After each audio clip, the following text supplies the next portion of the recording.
Tervist, mina olen Anton Lember ja tervitan teid Fotokiina fotomessilt. Me oleme käed külge saanud ühele järjekordsele maailma esimesele. Minu käes on Nikoni Coolpix, mina numbrit C800C, mis on maailma esimene Android operatsioonisüsteemil põhinev fotoaparaat. Kuigi ta on küll nüüd Androidil põhinev, helistada temaga küll ei saa, mis oli üks asi, mida mina lootsin. Lõpuks ometi oleks lõplikult ühendatud telefon ja korralik fotoaparaat. Aga see ei ole. Aga kõik muud asjad on olemas, nagu tahvelarvutil. Siin on olemas kõik apid.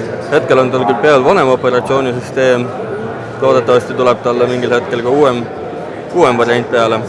Ja selle koha peal, kus tavaliselt on helistamised ja kontaktid, on siin galeri ja pildistamine. Võtame pildistamise ette. Ja niimoodi ta ongi nagu täiesti tavaline fotoaparaat. Ainuke vahe, et ei ole klassikalisi nuppe, kõik pildikontroll käib ekraani pealt. Ja saab tehtud, tal ei ole hetkel mälu. Tal on olemas 10-kordne optiline zoom. On olemas välk, kõik vajalik, mis et oleks korralik fotoaparaat. Mõõdult on ta selline paras telefon, võiks ikkagi olla telefon. Ja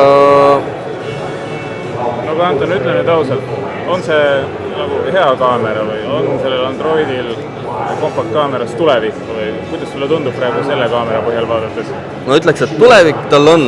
Ja praegusel hetkel ma ei ole kindel, et ma teda võtaksin. Mind natukene häirib see, et tema ekraan ei ole, mõnikord jätab nagu vahele, ta ei ole nii intuitiivne. Nupud alati esimesel vajutusel ei reageeri, nüüd minu narrimiseks nad muidugi reageerivad. Aga kas ekraani tuleb vajutada selleks, et nad reageeriksid? Iseenesest ei pea, aga ta alati ei saa esimese hooga aru. Ta on mahutundlik. Selline näeb välja kahe maailma ühinemise algus. Kompaktsed fotoaparaadid ja Androidiga seadmed, milleks siis hetkel võib öelda, et on tillukesed tahvelarvutid, mitte veel telefonid.